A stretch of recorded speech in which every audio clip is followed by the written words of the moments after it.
General Syed Asim Munir army chief बन गए, कमान संभाल ली।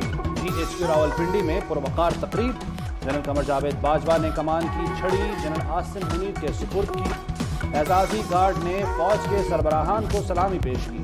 सर्विसेज चीफ्स, साबिक और मौजूदा फौजी क़यादत, गैर मुल्की दिफाई अताशी, वज़रा और वज़रा आला की शिरकत। जनरल आसिम मुनीर और जनरल कमर जावेद बाजवा की यादगार शोहदा पर भी हाजिरी। जनरल आसिम मुनीर 1986 में सेकंड लेफ्टिनेंट बने और फिर पाक फौज में महारत और सलाहियतों के बलबूते पर आगे बढ़ते गए। मुख्तलिफ अहम मिशंस पर सैयद आसिम मुनीर ने कारआहे नुमाया सरअंजाम दिए। उन्हें तमग़े इम्तियाज मिलिट्री, तमग़े दिफा, तमग़े बका, तमग़े इस्तक़लाल समेत कई एज़ाज़ात से नवाजा गया। जनरल आसिम मुनीर पहले आर्मी चीफ हैं जो मिलिट्री इंटेलिजेंस और DGISI खिदमात सरअंजाम दे चुके हैं। जनरल आसिम मुनीर पहले आर्मी चीफ हैं जो एजाजी शमशीर याफ्ता हैं। दहशत गर्दी के खिलाफ तवील जंग में Asim Munir lead from the front की आला मिसाल रहे।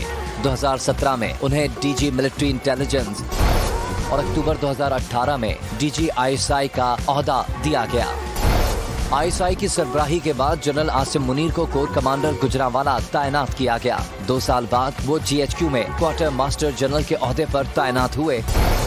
मदीना मुनव्वरा में तैनाती के दौरान आसिम मुनीर ने कुरान पाक हिफ्ज किया। जनरल आसिम मुनीर पाक फौज के सीनियर ऑफिसर हैं जो पाकिस्तान मिलिट्री एकेडमी के फारिकुल तहसील हैं। उन्होंने ऑफिसर्स ट्रेनिंग स्कूल मंगला से तरबियत मुकम्मल करके पाक फौज में शमूलियत इख्तियार की। दौरान तरबियत उन्हें बेहतरीन कारकर्दगी पर एजाजी शमशीर से भी नवाजा गया। तरबियत मुकम्मल करने के बाद उन्होंने पाक फौज की फ्रंटियर फोर्स रेजिमेंट में। नए आर्मी चीफ आसिम मुनीर का भाई घर कैसा है? बचपन में इनका मिजाज कैसा था? इनके मोहल्लेदार इनके बारे में क्या कहते हैं? मिलनसार, खुश इखलाक, शरीफ लोग हैं। हाफिज खलील साहब के मदरसे में उन्होंने 7 साल की उम्र में हिफ्ज़ किया। गुली डंडा बेंटे पतंगबाजी हमारे साथ ही करते थे।